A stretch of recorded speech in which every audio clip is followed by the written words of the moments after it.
令男人难以把持的绝色美女，却偏偏喜欢和女孩子莫咒浆，一旦达到高潮，却又啃下他们的头颅。然而女人并不是天生的性变态，真实身份竟是横行于夜晚的血统治着城市最大的地下毒品交易。由警局派出的特别行动组决心铲除这颗毒瘤，谁知这竟是一场有去无回的自杀行动。男人叫金秀赫，是警局特别行动组组长，身经百战的他接到了今年最为棘手的一个任务。这位绰号白雪公主的美丽女士是本次的目标人物。可令金秀赫感到十分奇怪的是，女人分明是亚洲人的面孔，偏偏要自称白雪，看起来又柔弱娇羞，并不像什么黑老大。探长却严肃道：“不要以貌取人，这个女人是个心狠手辣的危险人物。女人原名安娜·奈奈亚玛，人称白雪公主，首尔地下最著名的黑帮七山帮的老大。而之所以被同行称为白雪公主，只因为她供应了整个首尔的海洛因。而近期目标打算在酒店里办一场毒品派对，为了抑制韩国日益猖獗的毒品交易，这次正是解决掉白雪公主的最好机会。由于行动组计划将这次突袭伪装成帮派争斗，所有战斗人员将只能使用冷兵器，而如此艰苦苛刻的战斗条件，所挑选的自然是精英中的精英。而金秀赫作为身经百战的特工，被警督挑选为此次行动组长不二人选。他就这么独身一人，大摇大摆地走进了目标宾馆，丝毫没有顾忌一众打手的吃惊表情。习惯了单打独斗的他，仅仅带了一把水果刀，便突然向打手们发起了突袭。而对方也不是吃素，立刻抽刀格挡。然而秀赫可是天生的杀手，他迅速飞开男人的手臂，一刀便割断了他的喉咙。男人脖梗喷射着鲜血缓缓倒下，身后的同伴却前赴后继冲了上来。但秀赫对所有人员的分布早已烂熟于心，计划消灭的非战斗人员10名，而战斗人员超过20，要杀掉数量如此多的对手，金秀赫直言只需要3名特工。谁知探长却嫌占用太多人手，秀赫忙解释，这只是因为宾馆有3个出口，至少需要3个人断掉后路，才能将全部目标一网打尽。没有人能打败我的兄弟们，来自地狱的精英杀手，只要穿越过眼前的门，就可以看到被毒品麻醉的目标，他们将在这里完成一场屠杀。可当秀赫轻轻拉开房门，本应映入眼帘的香艳淫乱派对，却并没有如期出现在他们眼前。血腥的场景令3人瞪大了双眼，地面遍地死尸，已经成为了无情的修罗场。秀赫心下顿感不妙，下令撤退，可为时已晚。巨大的吊灯突然亮起，强烈的灯光晃得3人睁不开眼。一只纤纤玉手抚摸着开关，轻笑道：“门都已经锁上了。”宝贝们，金秀赫大吃一惊，究竟谁是猎物，谁是猎人？眼前的女人似乎与照片上不尽相同。此时的秀赫还故作镇定，想着如何击败她。然而他的败局早已注定，当白雪站在他面前的一刻起，他就已经死。就连刚才与白雪温存的女人，现在也只剩下一颗向上人头。此时金秀赫还不知道自己有生以来第一次面对死亡。白雪此时突然扔出手中的人头，精准地射向一名特工，眼疾手快的他一把抓住，却被一枚暗器直接爆头。原来是白雪自掌心射出一物，穿透女人头颅将她击毙。眼见弱女子居然一击将队友杀死，男人顿时抱起准备为同伴复仇，却毫不意外的被白雪一击爆头。无数温热的红白之物喷溅在金秀赫脸上，伴随着白雪一阵得意的冷笑。无论多少虫子怎么挣扎，也摆脱不了虫子的命运。金秀赫从未想到这是一场有去无回的任务，眼前这个女人强到已经超越自己的认知，但是绝不能就这样放弃。还来不及思考，一发致命的暗器便从白雪指尖再次射出，近在咫尺，却令金秀赫看得清清楚楚，这分明是一颗牙。借着巧劲，他勉强夺过这致命一击。女人似乎对他的表现很满意，召唤出多个獠牙准备射杀他。可秀赫凭借特工级别的身手灵巧躲过全部攻击，瞬间冲进身准备直接杀掉白雪，却被他出人意料的按住面门，单手将他轻松托起，像丢沙袋一样将秀赫远远扔出。被打倒在地的金秀赫对这一切感到不可思议。然而白雪早已高高腾空飞起，以千钧之势狠狠压在他的双腿之上。突然袭来的剧痛令金秀赫抓狂大叫，可眼前自己身上的女人双峰却止不住的跳动。被匕首狠狠钉在地上的秀赫毫无还手之力，而白雪只是阴森森笑道：“小白脸，你逃不出我的手掌心的。”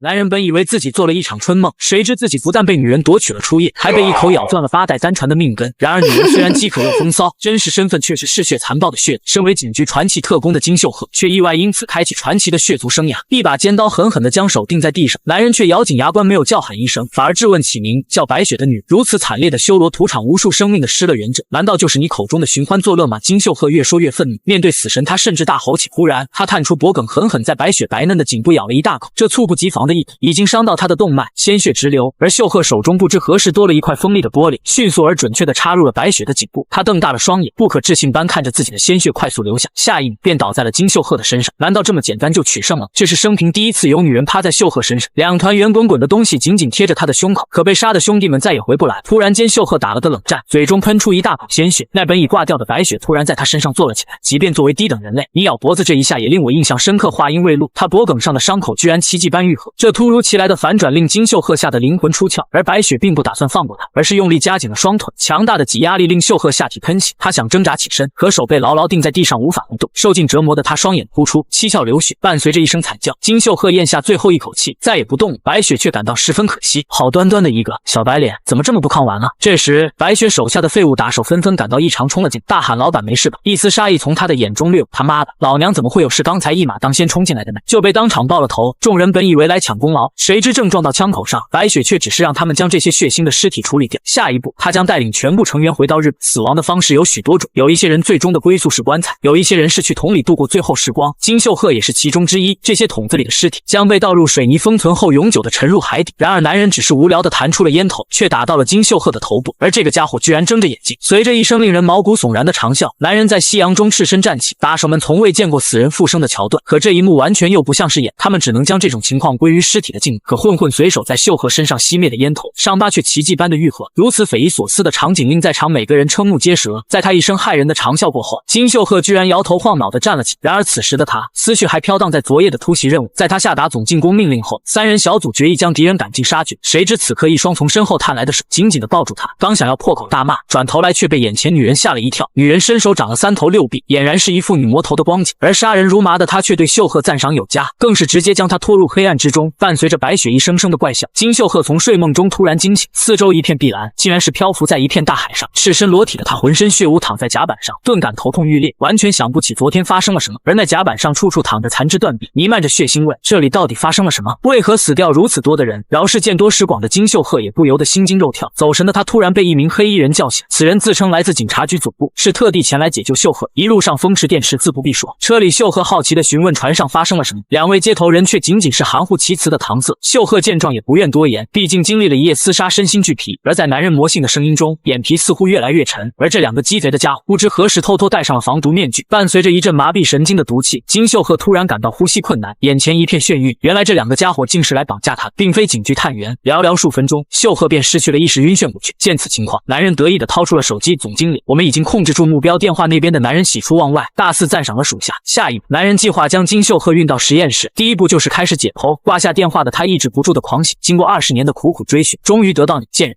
男人第一次品尝女人玲珑的肉体，竟变成了一只残暴的吸血鬼，下一秒却被掳走当做实验体解剖。然而令所有人出乎意料的是，男人非但没有束手就擒，反而犹如杀神附体，众人血溅当场。然而操纵这一切的幕后黑手，居然是那个派自己前来送死的探长。然而这个沾沾自喜的家伙还不知道，自己以为即将得到的实验体将带来一场致命灾祸。很快，一辆梅德赛斯奔驰 E300开到警局研究所，喜出望外的探长立刻纠集所有顶尖研究员，利用这一难得的机会，可以做许多不同种类的稀有实验。可当博士打开后备箱的一刹那，他的瞳孔猛然放大，豆大的汗滴滚落了下来。那后备箱里充满血腥气味，赫然躺着2具探员的尸体。男人还来不及反应，旁边不知哪里传来子弹上膛的声音，枪声响起，他的额头突然凭空出现一个血窟窿，整个人如同沙袋瘫倒在地。就在那车门后面，无数子弹穿过玻璃向四面八方射，无情的子弹好似长了眼睛，但无需发枪命中头部。当最亲近的守卫用头部替他挡了一枪后，脸上满是红白之物的探长还没有回过神来。偌大的院子里，就只有他老人家一个活人喘气。对了，假如这个家伙还算人类的话，还有2，不知是天生胆大还是故作镇定。探长没有做出任何反应，可当他看清那个男人的脸后，立刻撒丫子反向飞奔逃跑，口中还大叫着：“所有部门所有人员，给我宰了这个臭小子！”然而金秀赫再也不是当初的他，现在的他体内流淌的是高贵的血族之血。刹那间，数十人持刀向他狂奔而来，领头一人勇猛异常，却被金秀赫一枪打穿了天灵盖。随后2人在10米距离被他精准爆头，防得了正面就落了侧面。一名探员持刀从右路偷偷发起进攻，却被反应极快的秀赫突然抓住手腕，而后一枪打断了他的手肘，然后1颗9毫米子弹送他去见了阎王。然而悍不畏死的战士们还前赴后继地向他冲来，不过再勇猛的人都没有用，是因为金秀赫已经进化为他们所不能及的存在。只见他不慌不忙，左手夺过男人的匕首，右手轻轻松松将另一人爆头。无论是体术还是智力，金秀赫与他们简直是2个物种。在一刀解决掉躺在地上的男人后，他的大脑突然感到一阵空，似有什么奇怪的预果然，一颗飞来的子弹掀翻了他的半个头盖。金秀赫如同断了线的风筝摔倒在地，脑中之物流了一地。得手的2名探员并没有大意，确认他死亡后立刻环完事四周检查敌情，谁知已挂掉的金秀赫却在他们身后偷偷举起了手枪，随着他以不可思议的角度飞身跃起，又有几人被击中头部阵亡。刚刚射杀他的探员吓得失魂落魄，明明刚才自己一枪射中头部，为何还会复生？然而现实并不允许他多加思考，因为手中的枪已被秀赫徒手击飞。然而他之所以没有被击毙的原因，只是秀赫想找一个挡子弹的肉盾儿。可最该死的探长已经远远跑开。面对着这个曾对自己颐指气使的男人，金秀赫登时思绪万千，怒从心来。曾经和队友为之出生入死卖命的这个国家，却早已为他们的利益准备牺牲自己和同伴的性命。金秀赫嘴角露出邪魅一笑，单手轻轻发力，掐断了男人的喉管，鲜血迸溅到眼中，他却连眨眼都没有眨一下。探长怎么也没有想到，当初那个被自己遗弃了的棋子，居然会变成如此恶毒的屠夫。从在白雪胯下死掉算起，在车内被当作实验体毒杀，再到刚才被一枪爆头，金秀赫已经被杀了3次。然而他却一再死而复生，而且能力越来越强大。可作为特工的天性便是收集情报和消灭敌人。面对着金秀赫的步步逼近，探长也是吓破了，没有半句废话，直接表示愿意吐露一切秘密，并愿意为他升职。可金秀赫只是默默举起手中的枪，后动扳机一枪打穿了他的大腿。突如其来的疼痛令探长大声的嚎叫起，眼前的男人究竟是地狱的魔鬼，还是疯狂的屠夫？然而金秀赫却张口问他：“你们对我做了什么？”而探长却唯唯诺诺半天放不出来一个屁。不想听废话的金秀赫抬手一发子弹便击穿了他另一条腿，想活命就别避避，捡重点说。然而事件的真相却超过他的预想。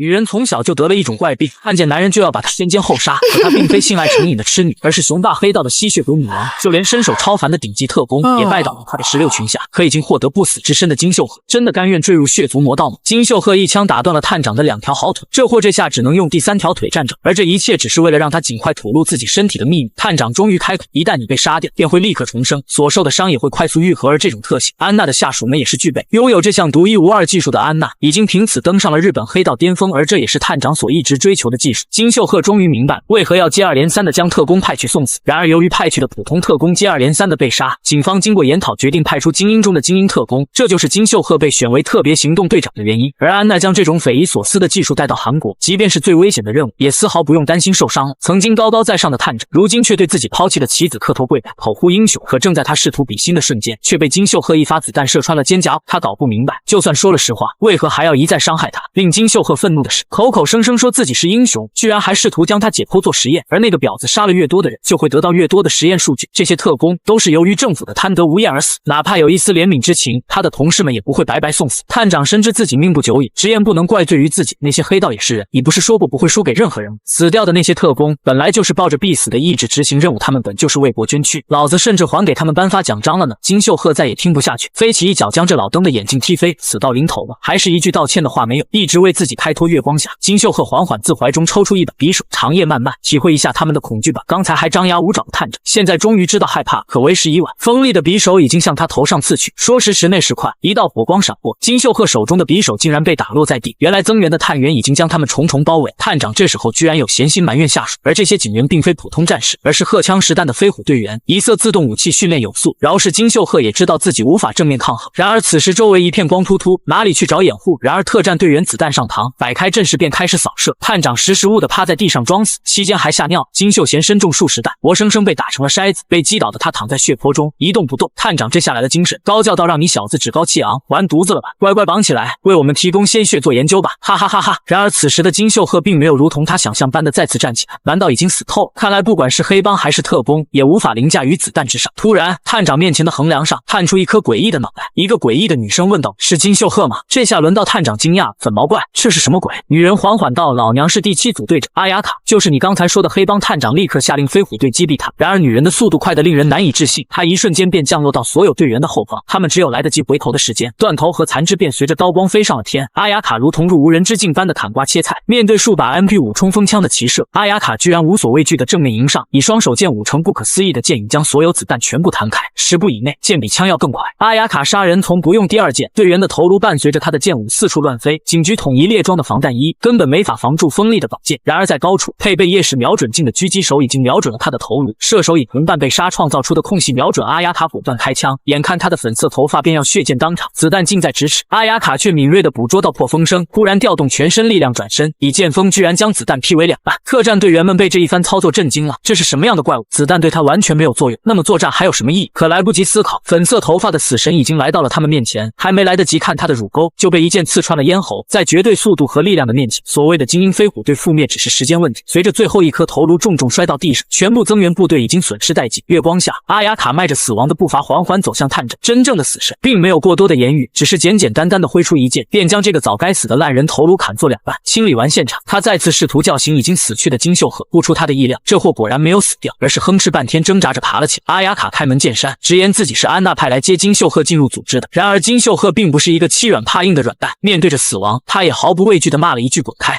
阿雅卡似乎早已料到他的反应，无论用什么手段，他一定要将金秀赫带到安娜大人面前。女人仅仅是因为胸部太大，就被男人一剑斩下了头颅，可下一秒她居然自己将头接了回去，甚至瞬间切断了男人用来撸管的手臂。只因此二人体内流的都是高贵的血族体液，任何的肢体损伤都会在死亡的一瞬间立刻恢复。然而吸血鬼猎这个城市中无敌的存在，手持纯银武器的吸血鬼猎将超度他们被折磨的灵魂。阿雅卡得到的命令是带回金秀赫，如果他不愿意，那么就只把脑袋带回来也可以。匕首和长剑重重撞在一起，两人顿时开始以命相搏的厮杀。阿雅卡嘴上不停地夸奖金秀赫出类拔萃，手中长剑却连连刺中他的腹部，鲜血几乎要流干了。金秀赫深知夜长梦多，假如情况持续下去，输的一定是自己。想要险中求生，看来必须壮士断腕。于是面对阿雅卡下一次迅猛的突击时，金秀赫故意单手格挡开他的剑，可这样一来，自己正面破绽大开。阿雅卡敏锐地捕捉到这空隙，一剑将金秀赫的腹部刺穿，鲜血四溅。可他哪知道，这竟是金秀赫蓄谋已久的陷阱。他握着剑的手突然被金秀赫死死抓住，这下你跑不了了！烂逼臭婊子！阿雅卡大惊，心知大事不妙，可懊悔的机会已全无。他的手被金秀赫死死抓住，唯有搏命一拼。刀光划过阿雅卡的脖颈，而他同时也重重击伤金秀赫，两人同时重重倒地。可远处似乎有个粉色头颅来回滚动，金秀赫奄奄一息躺在地上，腹部被拉开了一个大口。上次因为心慈手软，紧紧刺穿了安娜的动脉，导致被反杀。这一次拼了自己一条臂，却实实在在的砍下了阿雅卡的头颅。这一次总该是获胜了吧？流血过多的金秀赫渐渐失去了直觉，可朦朦胧胧间居然看到有个人似乎站在面前，手里还提着什么。本已昏迷的他打了个寒战，忽然整个人清醒过来。月光下，一具无头尸体静静站在他眼前，手中还提着阿雅卡的头颅。更恐怖的是，那人竟把头颅放到脖颈上方，慢慢的将头安放回去。女人胸前青筋暴露，好似用出了吃奶的劲。只听得咔嚓一声，阿雅卡居然把头完完好好的安装了回去，就好像他只是一个零件。已经清醒的金秀赫吓得冷汗直流，可身体却不能移动分毫。阿雅卡重新把剑插入他的身体，将其牢牢固定在地上，还嘲讽道：“你已经做得非常出色，等你再睁开眼睛，就能看到安娜大人。”女人稍微用力，金秀赫就被痛苦刺激的瞪大了双眼。由于血液几乎已经流干，目前金秀赫的意识将逐渐模糊。得意的阿雅卡又挺起了骄傲的小白腿。然而此时东方已经亮起了鱼肚白，为避免夜长梦多，在阳光来临之前，他们必须返程。就在阿雅卡要把剑拔出来之前，金秀赫的尸体居然晃晃荡荡的站了起来。你这个小白脸还是死性不改，真是条硬汉，受了如此惨烈的伤，居然还能战斗。他甚至还向阿雅卡发起了攻击，可是一切挣扎始终都是徒劳的。女人一剑迎着金秀赫突进，只一剑就将他的右臂整条斩下。得意洋洋秀优越的他正在喷垃圾话，就被金秀赫的左手来了一记勾拳，这一下差点把他的胸部给揍扁。看来眼前的这个对手不可大意。只见金秀赫断掉的右臂不可思议的自动再生，聚拢成长，狠狠地向阿雅卡抓了过来。强大的冲击力将他的手臂抓出了一道道血，而掌握超高速再生的金秀赫爆发力也不可同日而语。近身的他本想一口咬下他的奶，却被阿雅卡的手臂挡住，于是狠狠一口咬住。不论阿雅卡如何以高速剑舞刺伤他，金秀赫就是死死咬住，毫不松口。被他注入体内的神经毒素刺激，阿雅卡浑身经脉剧震，血量大幅下降。心高气傲的阿雅卡明白这次已成败局，只得抽出长剑一挥，随即向后方高高跃起，拉开距离。然而这次却付出了血的代价，他不惜砍断了自己一只手，才摆脱了困境。而杀得红了眼的金秀赫兀自还死死咬着他的断手，而这条手臂竟已变成了恐怖的灰白色，似乎不但被吸干了血液，甚至已经被毒素碳化。阿雅卡从未在吸血鬼身上见过这种恐怖的情景，金秀赫不仅仅是进入狂暴状态，更像是进化为一头嗜血的野兽，极为难缠。而此时突入起来的数颗子弹却将金秀赫击倒。眼见对手中弹，阿雅卡的反应极快，顿时将单手剑化作剑舞，挡下冲锋枪的持续进攻。可子弹毕竟是武器，一颗9毫米子弹穿过剑身击中了他的肩膀，然而本该迅速痊愈的伤口却持续灼热腐烂。什么？这是白银子弹！一群面无表情的黑衣人迅速入场，刹那间已经将阿雅卡团团包围。迎着朝阳，一个背着剑的短发女人缓缓走来，有罪的灵魂，我们来超度你们了。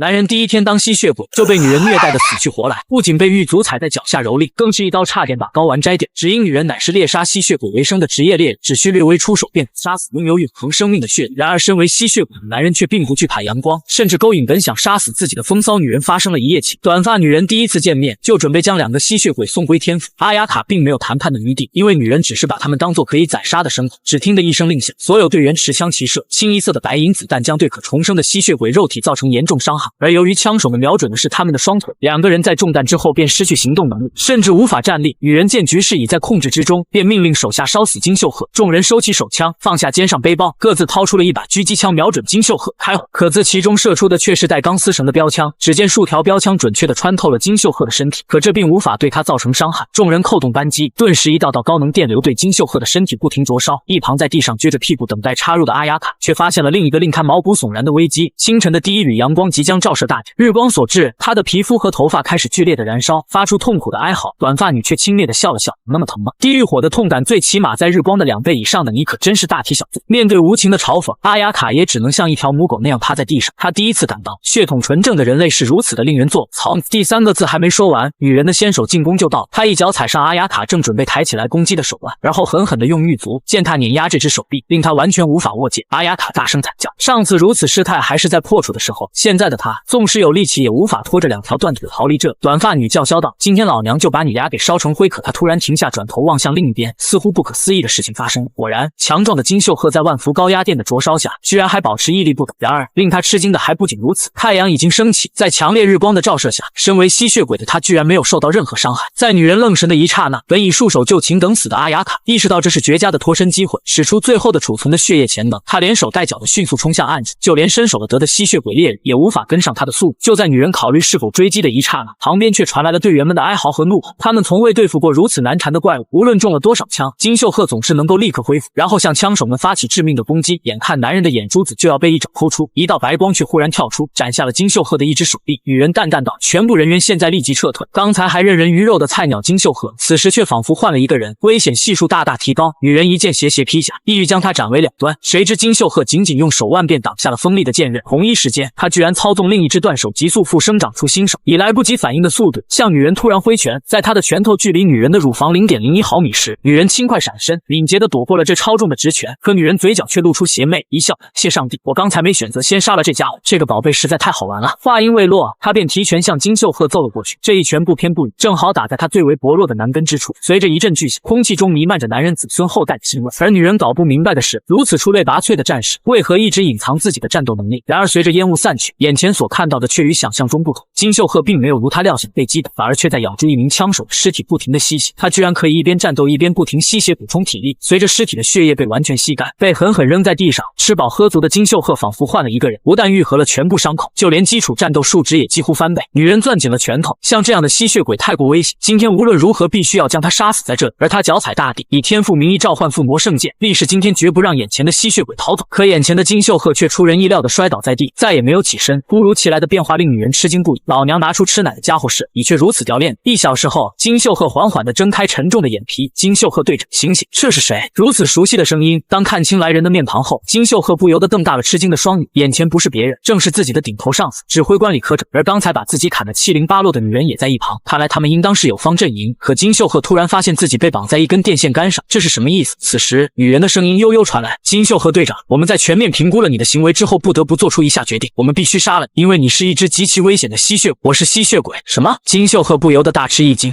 女人只不过是和男人睡了一觉，就被吃醋的大姐切断4肢做成了人质。然而安娜却仅仅是与他深情一缕，失去的肢体竟然奇迹般的重生。只因安娜拥有至高无上的吸血鬼血统，所有血族都只配做她的性奴权。然而安娜最渴望侵犯的男人金秀赫，非但没有拜倒在她16群下，反而加入了令人闻风丧胆的猎人军团。短发女擒住金秀赫后，判定他是必须清除掉的吸血鬼，可他不但不肯相信吸血鬼的存在，甚至放声大笑，嘲笑他封建迷信起。女人面对他的不屑，却只是托起了他的笑，然后伸出自己每晚经常用的中指，轻轻咬破指尖，一滴鲜血顺势滴落到金秀赫的面前，却泛起一圈不寻常的涟漪。霎时间，他血脉喷张，瞳孔放大数倍，变为血红色。被枷锁束缚的身躯猛然不停震颤，浑身肌肉紧绷，静脉青筋暴露，连獠牙都露了出来。而这一切的诱因便是女人指尖的一滴血。我想喝那甜美的血。一个声音不停向他低语。下一秒，他陡然清醒过来，我都做了些什么呀？怎么会这样？正如女人所言，他已经成为对血有强烈渴望的吸血，铁证如山。事实摆在眼前，不由得金秀赫不信，就连一向信任自己的张处长也只得接受现实。时，原来张处长早已观看过金秀赫在轮船暴走的全程录像，而那遍布整个轮船的残缺尸体，正是他本人的杰作。连安娜是什么人都不知道，竟然就敢接下如此危险的任务，实在是无知到可怕。不信邪的金秀赫还在争辩：你们怎么知道安娜是吸血鬼？难道国际刑警组织会不知道？女人却轻蔑一笑：我当然知道她是什么，杀死吸血鬼本就是我们梵蒂冈小队的唯一目标，而原本按照规定，他完全不必和金秀赫废话，直接宰了他就可。现在女人却打算给他一个重生的机会，和他一起并肩作战。金秀赫不敢相信自己的耳朵，刚还打得头破血流，现在居然要穿一条裤子。女人却大大方方，并无遮掩。既然我们有相同的敌人，为何不把力量合在一起？毕竟我们唯一的目标都是杀死安娜。安娜的庞大势力已经吞并了韩国最大的贩毒集团，就连本地最强的黑帮也被纳入麾下。可是他老人家最气愤的是，为什么连一个小小的白脸男人都抓不到？可怜的阿雅卡已经被他砍掉四肢，只剩下了一个脑袋和一对玉乳，而身体的其他部分已经七零八落散在地上。安娜直言把这个任务交给他太后悔，语气似乎有些无可奈何。下一秒，他却扯下阿雅卡的面罩，反而给他一个深情的舌吻。女人的瞳孔瞬间放大，充满了不可思议的血红色。断裂的四肢和下体刹那间急速再生，完美的如同从未受过伤害。浑身赤裸的他，如同一只母狗般伏在安娜面前跪拜。这是他的最后一次机会，把那个女人带到安娜的面前。此次行动不许失败，只能成功。安娜派出一个女人在暗处监视着他的一举一动，一旦发现阿雅卡有异动，女人将采取行动将他彻底抹杀。翌日清晨的首尔街道车辆稀少又慵懒，一辆奔驰 E300却风驰电驰般掠过，其中乘坐的正是金秀赫。不由自主的他已加入梵蒂冈小队，毕竟他没得选择。如果非死即生的话，没有人会选择作为吸血鬼被杀掉，毕竟加入梵蒂冈族也是为干掉安娜。可是由于金秀赫之前杀掉的探员是局长一派，现在警局不得已将他也列为了目标。然而就算到了现在这一步，金秀赫还是很难接受自己已经是吸血鬼的事实。由于他现在已经得罪了个陆派系，要不是女人保他，说不定早就被干掉。而作为一个团队一起向安娜复仇是最好的选。虽然女人还没办法完全信任他，不过所谓敌人的敌人就是朋友，这句话是永远的真谛。更何况女人似乎还准备了更好的办法来拴住他。很快，他们到达了小队总部，代号密室，它其实就是一座大教堂。正因此，密室的存在更为自然，不易被敌对势力发现。金秀赫正在上下打量新家的时候，司机却一脚油门转向了另一个方向。由于教堂被神圣力量所祝福，拥有可击退邪魔的屏障，所以身为吸血鬼的金秀赫并没有办法进入密室。既然他已经成为小队的一员，那么唯一目标就是猎杀安娜。由于金秀赫情况特殊，女人打算让他自行管理自己，换句话说，她打算让金秀赫和他一起生活。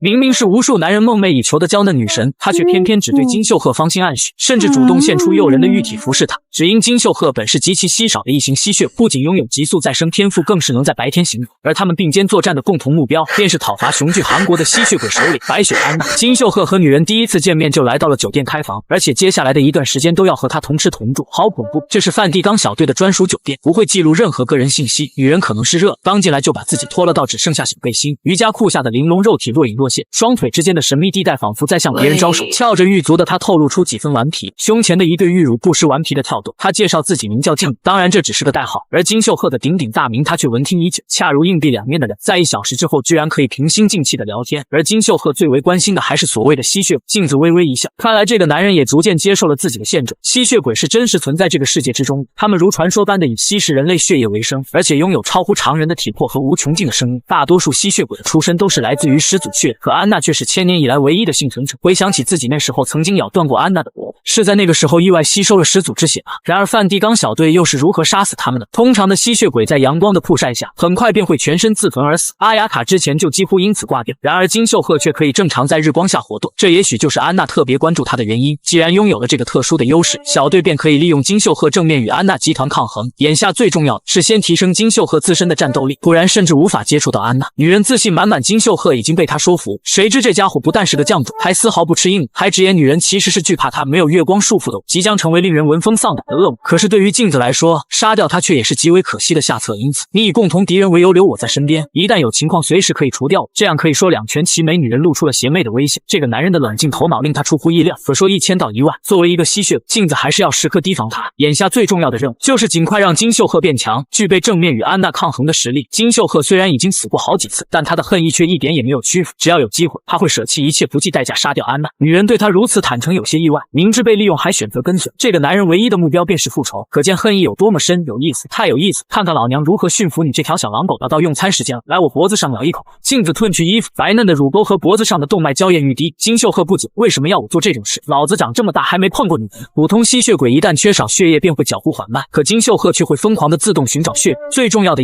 他似乎并不会杀死无辜的人，仅仅是吸取必要的血液量便会停止。看着女人雪白滑嫩的脖颈，他不由得咽了咽口水，难以抑制心底的欲望。金秀赫还是站起身身来，女人却等得有些不耐烦，胸前的小玉兔也微微的抖动着。金秀赫抿了抿嘴唇，真的要踏上这条不归路吗？可下一秒，源自始祖的野性渴望令他一口咬住了女孩的动脉，女人瞳孔巨震，变为可怕的血红色，呼吸也逐渐急促而强烈。小混蛋，你把人家弄疼了呢？别停，再深一点。可金秀赫的啃咬却逐渐变做了亲吻，双手也似乎不老实些，逐渐按住了女人诱人的双峰。然而金秀赫的眼神却逐渐变得锋利凶狠，我要吸干这个女的血。耳边似乎传来安娜的笑声，你果然是与众不同呀！沉迷于血液中的他猛然惊醒，一把将女人推开，却不慎推在女人的胸上。躺倒在床上的镜子还在不停喘息，娇嫩的乳沟若隐若现，双腿之间的隐秘地带一览无余。难道这种嗜血的冲动正是吸血鬼族无法抑制的冲动？镜子却像没有这回事一样，迅速坐了起，然后抓起被钻进了被窝之中，赶紧睡觉，老娘明天还要早起给你训练，别给我动手动脚。大汗淋漓的金秀赫一时间却手足无措，难道自己每天都要重复这种吸血的日常吗？即便是身体化为了吸血鬼，也绝不放弃向安奈复仇，因为他的心还属于人类。安息吧，我的兄弟们，为你们感到骄傲，我迟早会将那个臭婊送到地狱里，让你们完了。金秀赫想到这里，才解开了自己的心结，拉开被子上床休息。就这样，孤男寡女第一次见面便睡在了同一床被窝里。数分钟后，男人微弱的鼾声已经响了起来，可镜子的脸却泛起了不同寻常的潮红。不知为他的心里似有小鹿乱撞，周遭的气氛也逐渐变得绮丽暧昧。那个男人真的和我盖着一个被子，好奇怪的羞耻感。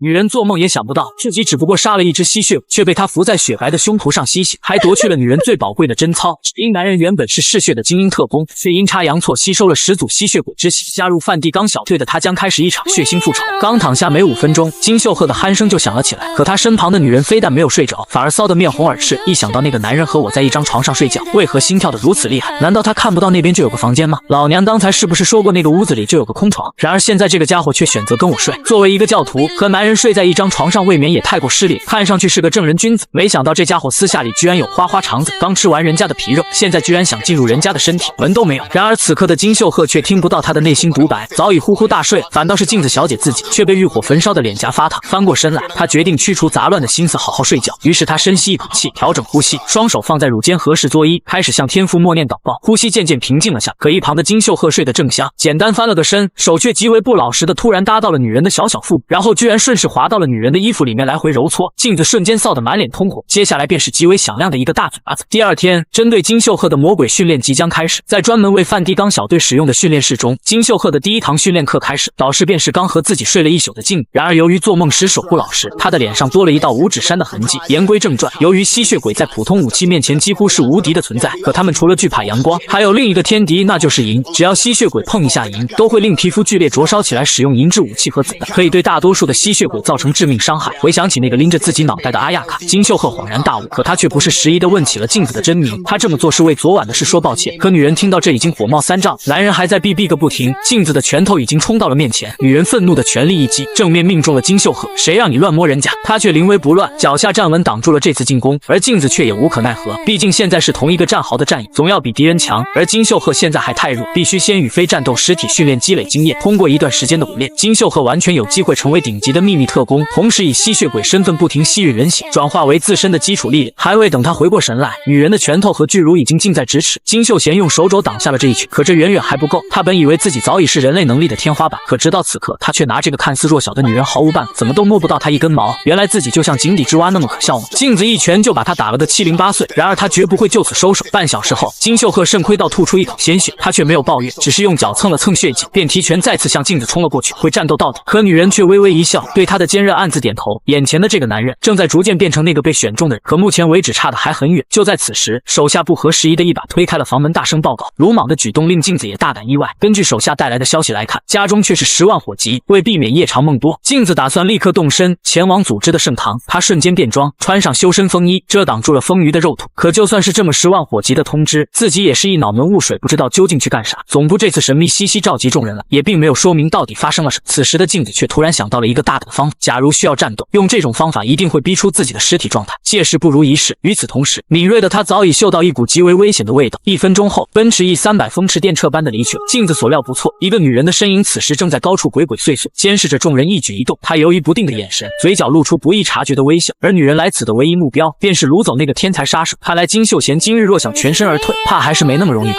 男人怎么也想不到，他只不过是咬了女人一口，竟被逼和她做了3个月床上运动，还稀里糊涂的一起去猎杀同类。只只因金秀赫的血族身份已被主教得知，眼下由阿亚卡率领的数百吸血鬼军团已将整个梵蒂冈总部团团包围。魔镜小姐突然接到来自圣殿总部的消息，要求速访。传令的下属也对细节一无所知，她女人天生的第六感告诉她，这个事情并不简单。在为数众多的梵蒂冈小队中，只有一个人能以这种方式召唤我。很快，进入到圣殿的魔镜恭恭敬敬地向男人施礼问候，对方是来自梵蒂冈的教皇特使，身份尊贵的他很少出现，今天必然有很特殊的原因才来到这里。两人先是不痛不痒地寒暄了一番，然后特使便道出了召见他的真实目的。听说魔镜主教您最近招募了一个吸血鬼，还陪他睡觉，有这事吗？魔镜没料到他竟会知道这个秘密，可当下也想不到什么借口可以开脱。可本就是以猎杀吸血鬼为宿命的梵蒂冈小队，却混入了一只凶残的吸血鬼，听起来怎么也说不过去。尽管在例行周会上，魔镜已经向教会总部报告了此事的来龙去脉，特使总感觉有些不对劲，可魔镜却笃定地认为金秀赫已成为合格的梵蒂冈队员，经过了3个月勤勉的训练，这个男人的体力和技术已经大幅度增长，可他究竟会带来毁灭还是救赎，大家拭目以待。深夜的密室，总部所在的酒店依旧是灯火通明，宽阔的接待大厅中人声鼎沸。然而位于1楼的迎宾柜台却来了一位不速之客，男人不过是来开个房间，再寻常不过的业务，可他张口就说自己带来了200个人。工作人员觉得有些不对，还来不及反应，男人就从怀中掏出一把利刃，下一秒柜员的身体便失去平衡向后倒下。目睹这一切的柜姐惊恐的表情刻满了整个脸庞，然而他的同事再也不会说话，这支短刀已经深深刺透了他的右眼，一声尖叫划过长夜的酒店，人群四散奔逃。酒店特勤安保队长立刻准备独自制服对方，安排手下去监控中心通报情况。然而他还没有意识到，等待着他的将是一场噩梦。然而此刻身后却传来了巨大的轰鸣声，酒店外透过玻璃墙射来耀眼的灯光和发动机声音，男人的眼睛圆睁，写满了不可思议。然而眼前的灯光却越来越近，只听得轰隆一声巨响，数辆汽车冲破落地窗闯入大厅，这是2辆崭新的宝马7系。然而驾驶员似乎对车丝毫不在意，车门打开，瞬间冲出数十位彪形大汉，个个纹龙画虎，身强力壮，立刻手持武器向特勤安保发起了攻击。然而均为退役特工的安保组身手不凡，毫不畏惧，队长一刀就剖开了先头一人的胸膛，可那深可见骨的伤口却以不可思议的速度迅速愈合。男人惊呼道：天哪，这到底是什么玩意？这些怪人拥有自动愈合伤口的能力，同时具备嗜血的天性，而面对着无计可施的安保队员，男人再次狞笑着挥起了屠刀。金秀赫联手梵蒂冈人的确令南山族有些麻烦，而这些嗜血的吸血鬼为了这次行动，已经事先服下了能够激发潜能的秘药。这次的行动指挥官毫无疑问便是安娜麾下大将阿雅卡。只听得他一声令下，200多只嗜血吸血鬼便狂奔起，高傲的他却向旁边一人投去赞赏的目光。如果没有他的情报，是无法轻松突入密室内部。此女便是南山组第6队队长可可，她天生拥有超强的侦察机动能力，独有的4脚奔跑技能更是让她行动速度是正常人的2倍以上，突袭异常顺利。阿雅卡却感到一丝丝不安，清理完这一层，他准备逐层搜索金秀赫，然而半路上却没有看到魔镜的身影，他似乎并不在岗位上，杀掉的也都是些杂鱼。然而他带来的200多名吸血鬼战士已经服用了迅速提升战力的禁药，此行已没有退路。当电梯门开的一刹那，他却猛然间瞳孔放大，自己刚刚派出去活蹦乱跳的小弟，此时却变成了一滩失去生命的血肉。究竟是谁杀了他们？要知道他们可都是不死之躯的吸血鬼，难道还有高级主教在这里？与此同时，一个熟悉的声音响了起来：好久不见了，阿雅卡，我听说你最近在找我，有什么事情吗？看清这个人的脸庞，即便是阿雅卡也无法淡定。金秀贤继续欣喜地说道：看到是你，我就放心了。嘴上热情寒暄着，可他手里的刀还在滴着猩红的鲜血。金秀赫站在耀眼的灯光下微笑着：你和我之间就在今天做个了断吧。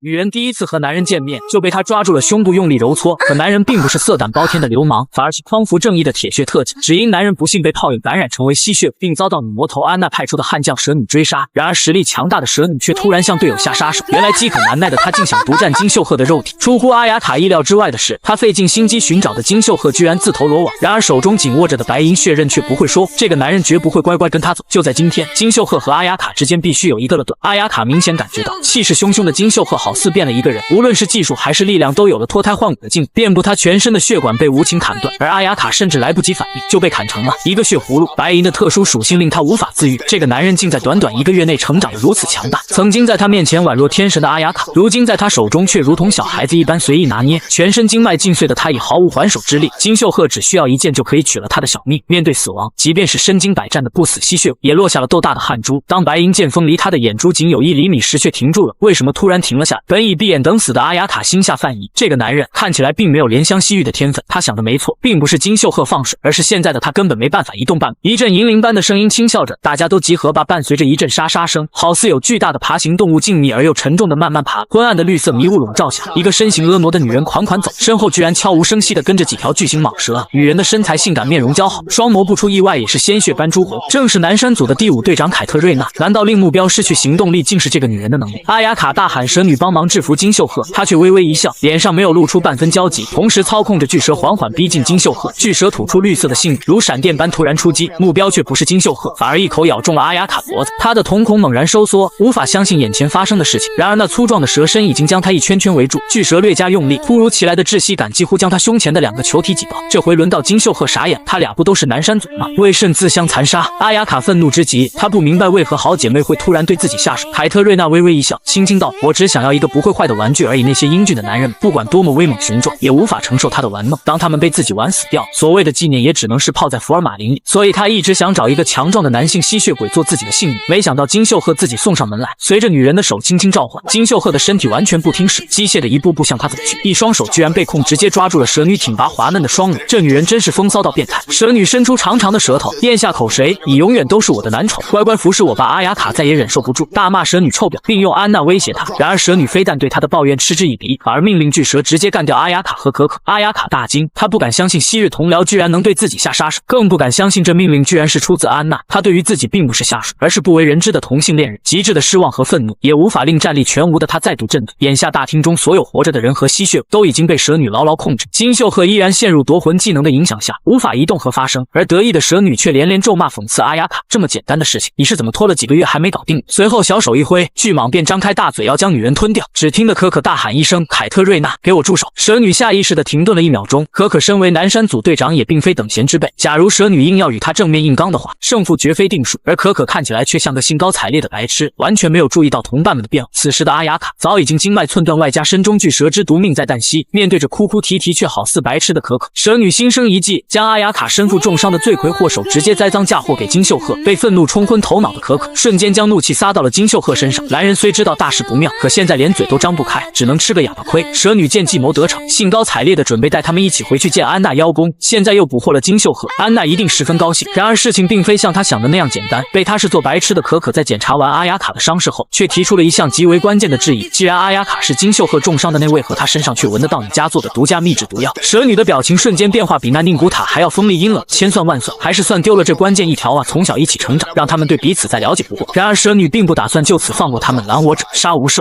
女人从来没品尝过男人的滋味，可第一次零距离接触就令她忘情沉沦，不仅奉上自己鲜嫩的肉体任她玩弄，甚至甘愿被碎尸万段做成人质吧。只因金秀赫的体内流淌高贵的始祖吸血鬼体液，非但可以愈合伤口，还能治愈最残暴的蛇毒。然而面对着风骚又危险的致命蛇女，金秀赫决定联合曾经的死敌背水一战。身受重伤的阿雅卡已逐渐失去了意识，思绪回到了10年前那个囚室，身边的室友尸体早已招了苍蝇，臭气熏天。毫无办法的他却只能无声的哭泣，这里甚至没有一个活人。突然，一个充满活力的女孩声音传了过来：“你好，我叫可可，需要我帮忙吗？”这是第一个向他伸出援手，也是第一个问起他名字的人。阿雅卡突然从梦中惊醒，满脸豆大的汗滴不停流下，而他身边的人却是刚才还打得死去活来的金秀赫。这家伙不但破解了夺魂秘术，还很快的恢复了行动能力，难道这就是血统差距吗？然而当下的情形已经是十分危急，因中了蛇女的剧毒，目前2人体力还不足以参加战斗，唯有可可一人独斗群蛇。虽然可以说旗鼓相当，但毕竟两者体型差距过于巨大，可可一个不留神就被巨蟒抓住机会正面击中。然而意志力极为强悍的他，居然用一双手死死撑住了巨蟒的上下。然而他还留有余力，只听得可可双目圆睁，大喝一声，无数的腥臭灼热的血浆溅射而出，他居然徒手将那巨蟒头部撕成2半。坦白来讲，可可表现得相当不错，可是明显已经显出颓势，因为有巨蟒和剧毒的保护，可可甚至完全无法近身蛇女，就连自己擅长的体术也因为疲惫逐渐变得脚步沉重。金秀赫分析，如果按照这样的节奏战斗下去，大家迟早都会被杀掉。阿雅卡闻言极为心焦，想要爬起来一起战斗，不过以他的状态只不过是个累赘儿。可金秀赫提出了新的方案，假如3个人联合起来，说不定有战胜蛇女的一线生机。阿雅卡震惊了，你小子不是刚才还叫嚷着要杀了我吗？现在怎么又要联合？虽然听起来荒谬可笑，可眼下他也没有更好的解决办法。然而金秀赫却狞笑着对准他双乳之间举起了白银短剑，眼看阿雅卡就要被银器当场毙命，难道还是无法联手合作？而这边战斗的激烈程度也超乎蛇女想象，他已经耗费了太多精力和鲜血，对于可可这种完全没有脑子的蠢货，居然迟迟没有拿下，反而被他频频偷袭得手。巨蟒随从死伤惨重，难道可可已经免疫了致命的蛇毒吗？来不及多想，移动极其敏捷的可可已经冲破防御，直接向蛇女展开了进攻。等等，那边红的脸怎么回事？难道他全程都在闭气吗？真是个蠢货！可电光火石间，可可已经击中他的高耸的双峰，将整个人打得高高飞起，剧痛令他瞬间失去了知觉，强大的冲击力甚至将他直接震碎了楼体。可可这一拳力道十足，在大楼的墙壁上开了一个大口子，冷冽的空气马上涌了进来。与此同时，充斥着房间的毒气也随着气流消失殆尽。大口喘气的可可也后怕不已，假如战斗再持续1分钟，恐怕他也无法继续闭气。终终于可以喘息的他这才想起阿雅卡，然而四处都看不到人。原来金秀赫正伏在他的身前，不知在做什么。突然眼前一黑，他脚下一软，居然趴倒在地上。他浑身酥软，血管隐隐现出骇人的绿色，眼见是中了剧毒致命的蛇毒。原来不知何时，一条墨绿色的小蛇悄无声息的一口咬住了他的玉足，将致命的毒液蔓延到他的全身。饶是这样，可可的能量已经大大超出了蛇女的预估。凭借着背部几条巨蟒的帮助，蛇女竟然从近乎垂直的墙壁爬了上。女人踏着优雅的高跟鞋缓缓走来，却发散着死亡的气息。我听说你和你的朋友很要好，要好到不能和彼此分开，是吗？我向你保证，这一次你会和他永远在一起。嘿嘿嘿嘿，刚才还生龙活虎的可可已经完全没有办法闪躲，只能眼睁睁看着巨蟒张开血盆大口，要把自己活活吞掉。忽然一道闪光自上而下从蛇头划过，巨大的蛇身竟干净被切割成了两半。蛇女面对突如其来的变化，一时之间有些不知所措。来者不是别人，正是可可口中最铁的姐妹阿雅卡。看到姐妹安然无恙，本已经在等死的可可开心到无以复加。可令蛇女想不通的是，只有安娜和她自己可以中和的毒液，阿雅卡到底是如何解开的呢？原来刚刚阿雅卡中毒瘫痪，只得听天由命。金秀赫却乘人之危，想要剖开她的衣服，甚至将匕首指向了阿雅卡的双眼。可他却没有对女人下杀手，反而一刀刺穿了自己的手掌。被吓得瑟瑟发抖的阿雅卡询问他这是疯了在自残吗？有个女人曾经告诉我，敌人的敌人就是朋友。当你付出一切倾尽所有后，却因为没有利用价值被抛弃，甚至被背叛，被自己曾经最信任的人伤害，我太懂这种感受了。阿雅卡一脸懵逼，不知道他在这煽情要干嘛。没想到金秀赫居然伸出了他的手，只是要阿雅卡喝下他的血。此情此景，正犹如当年可可向他探出的援手。蛇女阴沉着脸不再冷笑，她知道强弱之势已经逆转，一无所有的人们是最可怕，因为他们已经没有退路。而眼下曾是死敌的两人联手，虽然战力是处于绝对下，然而在这场你死我活的较量中，他们注定是最后的赢家。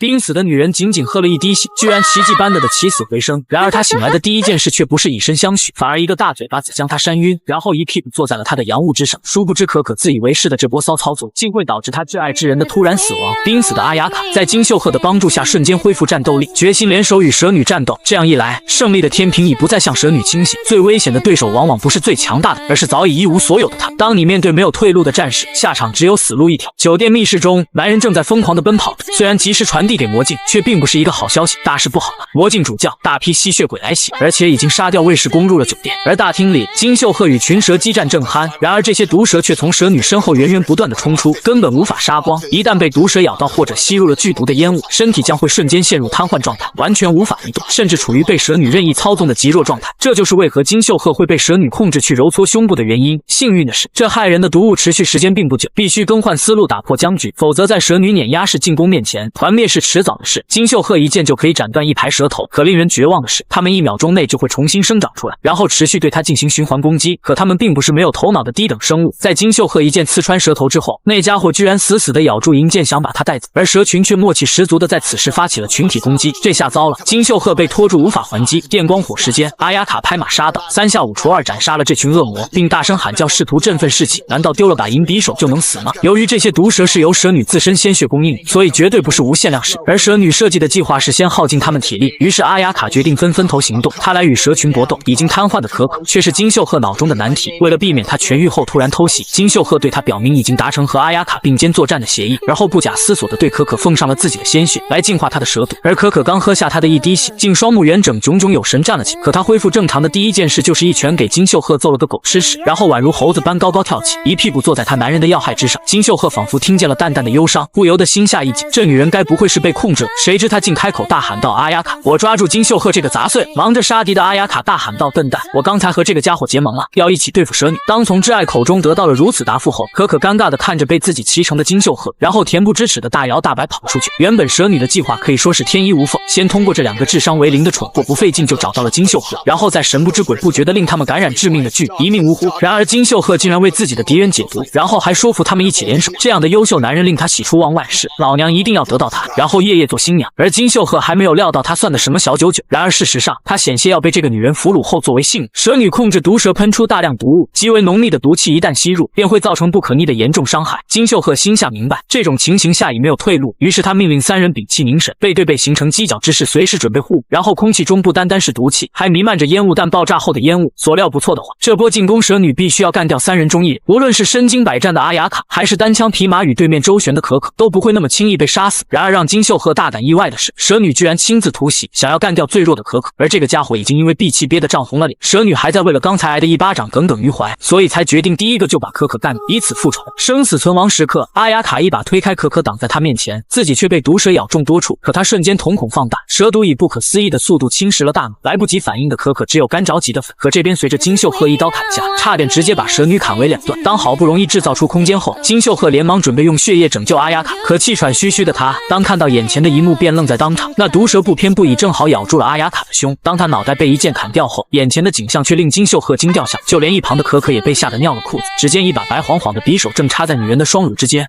女人这辈子最幸福的事情，就是被荡妇主人大卸八块，然后扔到野外喂疯子。只因她是可无限复生的吸血鬼，可曾经在她身上发泄性欲的安娜，却反而派遣新欢用致命的银剑刺杀她。然而令人意外的是，她临死前的愿望，居然是轻轻吻上金秀赫的唇。在阿雅卡仅仅8岁时候，她的母亲就将她卖给了一个男人，而一个可爱活泼的小女孩的价值，居然只能换来一箱供夫妇2人快活1周的面。而这些可怜的孩子们都被集中到一所秘密试验基地中，用来测试尤里博士所研发的一种名叫血红的神秘药剂。当阿雅卡的血管中被注射了血红之后，他的双眼瞬间变为可怕的猩红色，口吐鲜血，被牢牢捆住的身体止不住的剧烈挣扎起来。而这种非人的实验日复一日的重复着，所有人的精神都变得越来越怪异。直到有一天，同一个房间的室友们都死掉，越来越害怕的阿雅卡甚至羡慕起那些被冻死的孩子们。然而就在这个绝望的时候，一个女孩向他伸来了援手，此人正是日后成为他密友的可可。阿雅卡对可可的印象十分深刻，周遭的孩子们死气沉沉，气氛诡异而沉重，只有他能在这种地狱般的环境中笑得出来。也正是因此，阿雅卡的生命中似乎多了一份色彩。日复一日的人体实验仍在无情的重复，每一次都是血泪交织的悲惨折磨。但是现在有了可可的陪伴，似乎一切都还是可以忍受下。然而这小小的快乐也是短暂的。根据试验剂量要求，所有实验体将被分成2组，可可和阿雅卡被迫要分开。女孩们的愤怒只是徒劳，毕竟蚂蚁无法撼动大树。阿雅卡唯一能做的就是将自己的外套扔给可可，向她发誓自己将来一定会去救出她。而这对好朋友再次相见，已经是5年之后。通过了一轮又一轮实验的折磨，阿雅卡终于进入了战斗培训班。可初来乍到的她竟看到了一个熟悉的身影，那件熟悉的外套，那头蓬乱的黄色卷发。阿雅卡欣喜若狂，一把从后面抱住了女人。是你吗，可可？太好了，你还活着吗？女人突然回头，双眸中却透露出令人恐怖的迷茫。你是谁啊？我不认识你啊！阿雅卡先是被吓了一大跳，随后平复心情，轻轻说道：“我们一起来做好朋友吧。”原来经过实验的摧残，可可早已精神错乱，甚至行动习性更加像猫科动物。一个人身体状态不稳定，另一个精神状态不稳定。所有的南山组成员都不看好他们，建议直接杀掉。然而那个女人却十分看好这对组合。自此，他们陷入了另一个地狱中，严苛的训练日复一日，超负荷运转令人难以承受。可阿雅卡心里明白，假如始终没法达到那个人的期望的话，早晚有一天自己会被当作垃圾淘汰。唯一的慰藉便是2个人晚上片刻的休憩。然而在安娜无数次的羞辱嘲讽下，他的精神世界早已麻木。直到金秀赫刺穿手掌，以自己的鲜血为他续命，阿雅卡宛若行尸走肉的灵魂才第一次被触动。当他已倾尽所有，却被组织抛弃，正如同被安奈像垃圾一样用完了倒掉。是金秀赫再一次把他从死人堆里拉出来，这也是第一次有人能真正理解他的内心。可笑的是，整个人却是曾拔刀相向的死敌。阿雅卡的身体瑟瑟发抖，身体开始化作无数碎屑飘散到空中。他这一生为了活下去，无数次玷污了自己的双手，明知对错却无力改变，只因那个把他们的命时刻掌握在手中的安娜。然而眼前的男人似乎让他看到了一点希望，他轻轻呼唤着金秀赫的名字，将他叫来，随后用机不可闻的声音悄悄说了几句话。听清后，金秀赫的脸上写满了不可思议，然而他好像下定了某种决心，顿了顿，附身下来，竟一口吻住了阿雅卡的唇。命不久矣的他微笑着说了句谢谢，这也是他人生中不多的笑容。他费力抬起一只手，轻轻地抚摸着可可的脸庞，告诉他不要伤心，这个世界上他最放心不下的就是可可，这个出生入死的伙伴，在最低谷的时候拯救了他，帮他度过无数漫漫长夜，挨过那些最痛苦的煎熬。现在这一切都烟消云散，也许对于他来说也是最好的结局。可可就这样看着他的身体消散在空气中，只留下了那套孤零零的战斗。可可再也抑制不住巨大的悲伤，毕竟最好的朋友活生生的死在他的面前。然而阿雅卡的死是否能够换来一场胜利？女孩本以为自己是个使女，谁知却被男人强行抓住了胸罩，然后当众将她拖得只剩一条蕾丝内裤。只因金秀赫遭遇教会的无情追杀，为证明已和梵蒂冈圣女联手，不得不道出2人羞耻同居的事实。然而金秀赫眼下最为棘手的问题，却是如何处理这些投怀送抱的女人们。阿雅卡的身体完全消散，只留下空荡荡的战斗服。悲伤的可可早已泪流满面，只有牺牲自己的生命救了她，却再也回不来。而蛇女这个贱货还在说着风凉话，不停刺激可可，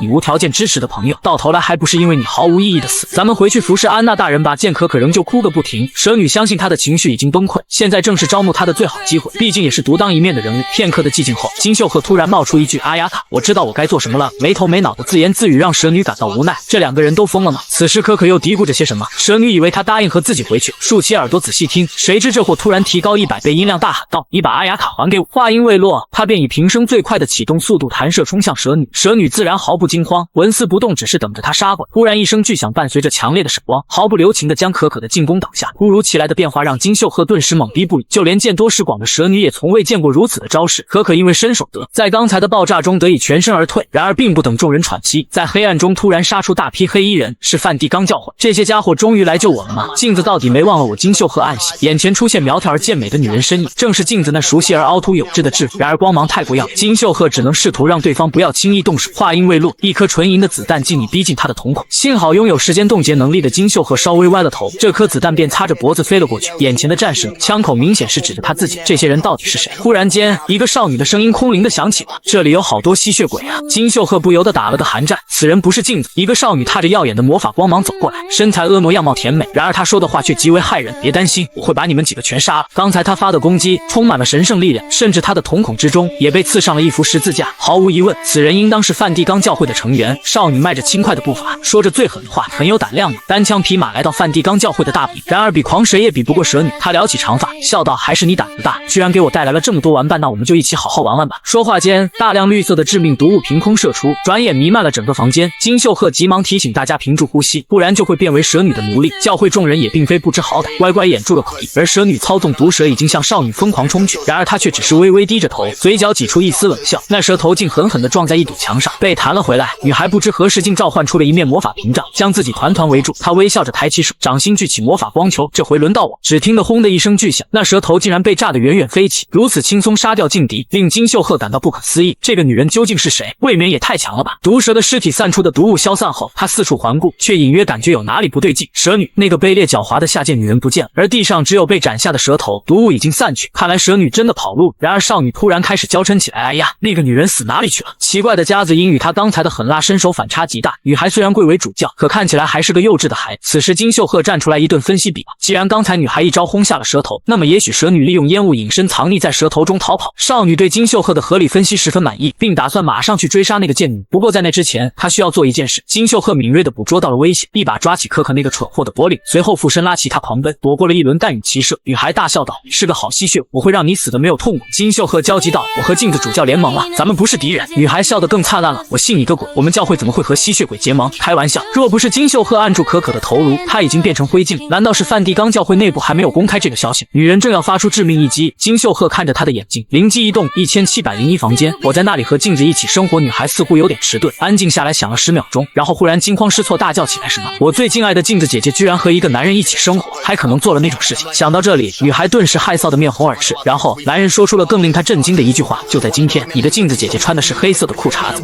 女人每天都要奖励男人一顿白面馒头，然而这可不是什么淫荡下流之事。只因身为吸血鬼，她每日必须摄入足量血液。可未经人事的无知少女却误以为姐姐遭男人蹂躏，甚至想入非非，打算进行群体运动。谁知肩负血海深仇的金秀赫志不在此，他唯一的信念便是杀死吸血鬼领袖安娜。深夜的梵蒂冈教会总部一片寂静，一辆梅德赛斯奔驰 E300的轰鸣划过夜空。女人打开车门跳下，正是镜子小姐。映入眼帘的一幕却是2辆轿车撞入大厦1楼，她大叫不妙，赶忙全速向前冲去，心里明白这是吸血鬼们趁她不再上演的一出声东击西。假如这么轻松就被他们带走了金秀赫，那么一切都完了。一脚踢开门，镜子大喊：“秀赫别怕，妈妈来了！”可金秀赫却好端端地站在那里，反而是被他按住的可可瑟瑟发抖。而当场最为震惊的是镜子的小迷妹露西亚，他们真的认识，而镜子也被眼前的阵容搞懵了。这些势不两立的人怎么会混到一起？为安全起见，几人转移到酒店房间1701号房间。那家伙说的都是真的。露西亚简直不敢相信，这次行动闯入了3位吸血鬼头领，其中1名阵亡，1名逃跑，1名被抓。镜子想想都后怕，这次真的可以说是躲过了一劫，否则安奈将会利用他大开杀戒。这些吸血鬼竟趁着镜子外出的空档袭击大厦，足以证明他们的情报网非常强大。同时这个酒店也不再安全，镜子也考虑到了这一点，并决定从此以后2人绝不分开。看着眼前的英俊帅气却又冷若冰霜的男人，镜子静静地看了片刻没有言语，然后欣慰地叹了一口气。这个男人第一次面对吸血鬼时被打了个半死，到如今同时与3个吸血鬼战斗还能幸存下来，之所以战斗力进化到如此强大的原因，不仅因为超越人类力量和速度的格斗训练，命了。更重要的是，每日持续稀释活人血液，尽快现在进步的还不快。不过如果能持续这些动作，杀死安娜是迟早的事。可金秀赫居然一点没有激动，反而摆着臭脸，竟还批评镜子。总之你不要擅离岗位了。镜子还想辩解，金秀赫直接祭出大招，不听不听，王八念经。镜子拿这个小白脸没办法，只得听他有什么高见。谁知接下来的一番话令他原地爆炸。我找到了可以快速变强的方法。镜子瞳孔巨震，一言不发等他说话。原来阿雅卡死之前与他悄悄低语，并不是诉说着什么男女情爱，而是偷偷告诉了他一个至关重要的信息：吸血鬼吸入越多的鲜血，他们就会变得越强大。以现在的成长速度，他将永远都无法和安娜抗衡。但是如果你吸了吸血鬼的血后，便会窃取他们累积的力量，满足一定条件后，甚至会增加新的技能。镜子将信将疑，且不说这个说法的真实性，增加能力的条件也不明确，但金秀赫认为这是值得一试。在与阿雅卡那绝命一吻中，事实上他吸入了相当量的鲜血，然后在面对教徒们射来的白银子弹时，他忽然发现子弹的轨迹似乎变慢，而不知不觉中他掌握了可短时间减缓时间流逝的技能。据说安娜手下有7名极强的吸血鬼头目，金秀赫找到了新的目标，吸遍这7位头目地形。镜子被他宏大的计划打动，可你带来这么多玩意就是为了吸他的血是吗？目前露西亚暂时用神圣屏障将他囚禁起，像条狗一样，而偷偷收养了这么多吸血鬼，令镜子很是头疼。而1月1度的主教集会马上要开始，在所有梵蒂冈教会首领都到场的集会上，大家通常在讨论安娜的最新动向。可最新的会议议题不是别人，正是金秀赫。由于他吸收了吸血鬼道小组，导致某些人很不高兴。虽然由于他在内部极高的地位，这并不是什么大问题，而且镜子事实上时刻在监视秀赫的行为。而直到这一刻，镜子终于将他当做了可以信任的同伴。近几日艰苦的战斗中，金秀赫一次又一次证明了自己的价值。接下来，镜子却一颗一颗地解开了上衣的扣子，露出了2只雪白的馒头，侧着脖梗说道：“饿了吧？给你一个奖励，快来吃吧！”门外大气不敢出的露西亚听到此话突然一抖，不可能吧？孤男寡女在一间房里，要吃什么呢？难道是那事？不敢想。金秀赫不情愿地起身，这玩意不是天天吃吗？谈什么奖励啊？露西亚继续瞪大眼睛，什么还天天吃？看来不是第一次啊！金秀赫一口咬上，镜子不由得娇嗔道：“你现在越来越熟练了。最开始的时候，你由于兴奋总是拼命挣扎，而现在你越来越从容淡定了。”金秀赫则回应道：“如果我这太大了，你就告诉我。”顿时露西亚脸吓得变了色。什么？这2人真的在做那最为羞羞的事情？他的鼻血顿时流了下来。姐姐，你真的在和他做那种事吗？突然2个人商量道：“刚才你说越多越好，要不要叫露西亚一起来？”其实这话说的是让他做血浆的宿主，让金秀赫吸取他的血液。可在他耳朵里就变成了3人一起做愉快的运动。女人的鼻血顿时像喷泉一样射了出来。镜子见他许久没反应，打开门询问，谁知这家伙居然因流鼻血过多晕倒在地，是来大姨妈了吗？女人做梦都想占有的英俊男孩，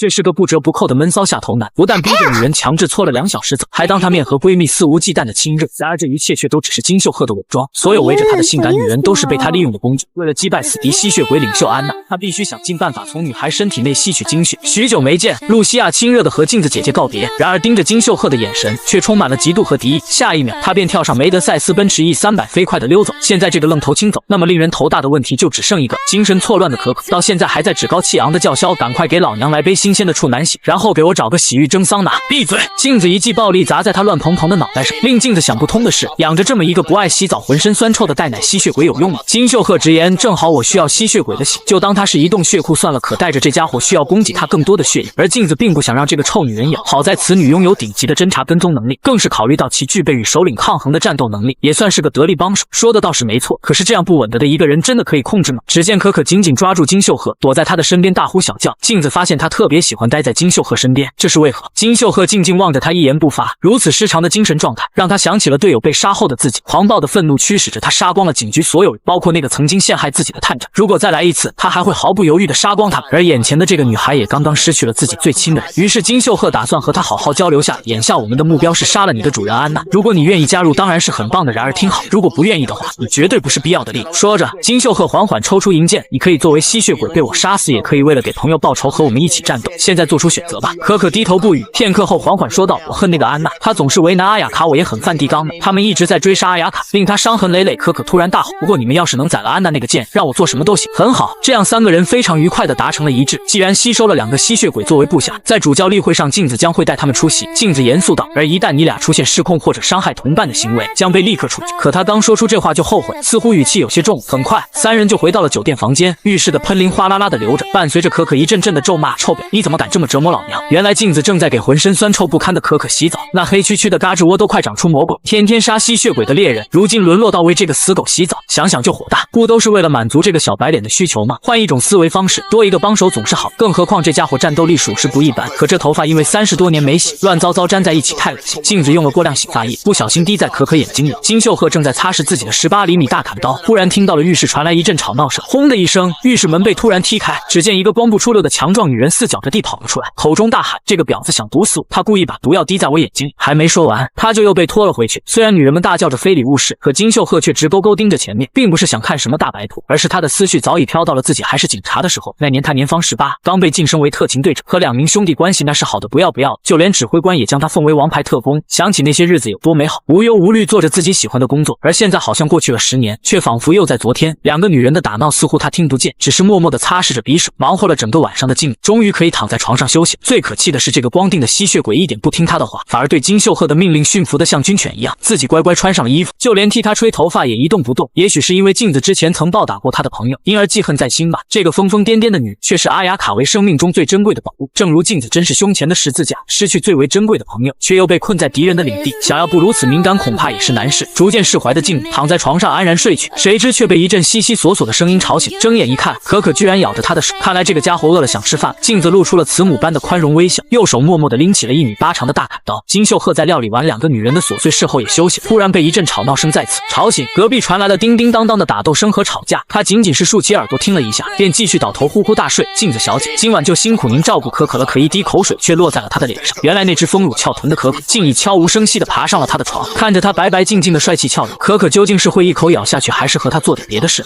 女人从未说过自己是处女，然而她却从男人的被窝里钻了出来，嘴角还流着乳白色的汁液，然后更是与他用情意绵绵拳大战300回合。只因这是金秀赫为迅速变强进行的魔鬼特训，而此时吸血鬼安娜早已针对他布置了天罗地网。然而金秀赫已经吸收了镜子小姐的精血，一旦获得梵蒂冈神圣力量的支持，将拥有与安娜抗衡的实力。阳光从窗帘缝隙中照进房间，金秀赫感到脸上暖洋洋的，缓缓睁开了眼睛。今天的被子怎么这么重？他掀开被子一看，顿时瞪大了眼睛，被子中居然趴着一个女人，仔细一看竟是可可。她在这里干嘛？是在躲避致命的阳光吗？心里倍感尴尬，于是金秀赫试图把她叫醒，突然一股巨力将被子掀起，连人一并推倒在地板上。你一惊一乍的干什么？女人！金秀赫怒斥道，可没想到可可居然还沉沉的睡着，没有一丝意识。突然被窝里却传来了哭哭啼啼的声音，这个外表强悍的女人居然还有柔弱的一面，嘴里呢喃着阿雅卡的名字。难道她把自己当成了阿雅卡？金秀赫思索片刻，恍然大悟，自从秀赫喝了阿雅卡的血，便有了阿雅卡的气味，怪不得他一直听从自己的指令。而那种失去最为珍贵的同伴的痛，金秀赫也曾体会，这也是他们同仇敌忾的原因。看着伏在悲伤哭泣的女，他轻轻安慰道，没关系，一切都过去了，正如自己的队长那时候对自己说的。而彼时的金秀赫因为队友战死而情绪崩溃，最为悲惨的是，他因此却成为了不人不鬼的吸血鬼。在金秀赫的细声安慰下，可可终于慢慢停止了哭泣，日上三竿。可金秀赫所栖身的酒店却不安静，地狱般的超人类格斗特训正在进行。金秀赫迅速闪避着镜子的组合拳，然而他还是找到机会打出全力一击。金秀赫眼看躲不过，急中生智，使用超能力将时间减慢，轻轻松松低下头躲过了这一击，而后顺势左勾拳迅速击出。眼看金秀赫的回击就要打中他的2团白馒头，金秀赫虎躯一震，全身的动作戛然而止。原来镜子进单手将他的拳稳稳抓住，死鬼，你比昨天强多了。在阿雅卡之血的加持下，无论是力量、速度还是破坏力，金秀赫都大大进步。正好今天是主教例会日，这一点将为镜子大大加分。而金秀赫目前的身份仍没有经过官方许可，这次正好借着这个机会申请一下正式资格。但是假如被拒绝的话，金秀赫焦急地问，假如不通过会发生什么？镜子邪笑道，当然是会被当场处决，哈哈。然而镜子告诉他别担心，凭借金秀赫的潜力天赋，通过教会认可应该是不成问题。这段时间金秀赫2次证明自己，首先是利用自己引出大量隐藏吸血鬼，而且短时间内居然进化到了可与队长级别吸血鬼竞争的水准。综合考虑金秀赫做出的贡献，他很可能是终结安奈东征韩国的关键。可他却还是对自己能力不自信，尽管他作为人类已经十分强大，也找到了迅速增强基础能力的办法，但最大的问题还是时间。只要足够的时间训练和吸血，相信杀死安奈的那天并不会很久。眼下第一要务就是尽快完成那个该死的利物，然后投入训练。镜子对他这番狂妄发言非常满意，不愧是被老娘睡过的男人。众人立刻集结向梵蒂冈大厦进发。尽管嘴上说的冠冕堂皇，可金秀赫内心还是有一丝顾忌。无论是安娜和首领，还是金秀赫自己，对于教会来讲都是来自地狱的恶魔。无论是被梵蒂冈利用，还是利用梵蒂冈，他都不在乎。他在乎的只是自己平白无故被害死的兄弟。复仇的火焰已越烧越大，势必燎原。而安娜手下的7名首领已经被消灭了，眼下金秀赫离他仅有5步之遥。而他哪知道，蛇女已经安然无恙地跑回临时总部，向性感撩人的顶头头上司安娜汇报，现在已经确认阿雅卡的死亡和可可叛变投入梵蒂冈。然而安娜一心却只想知道金秀赫的现状。然而，正如安娜一直以来精心准备的计划中的一样，金秀赫的战斗能力正在大幅度进步，就连致命的变异副蛇之毒，他居然也可以排掉。看来用不了多久，这个潜力小伙便会自己找上门来。然而安娜早已准备好了应对办，届时所有人将喝下这种神药，保证可以干掉他。高级主教会议将在这座宏伟的大教堂中举行，此处却不是上次金秀赫见到的那一座教堂，这是一座普通的教堂，并非神圣之地。考虑到金秀赫无法进入圣地，教会特别准备在此开会。然而为了防止他暴走，镜子还是给他戴上了贵重的银手镯，事关重大，还是小心为上比较好。而还有很多主教对他心存敌意，必定在此次大会上吐事。忽然一个沧桑的声音叫住两人：静，你旁边的就是那个吸血鬼。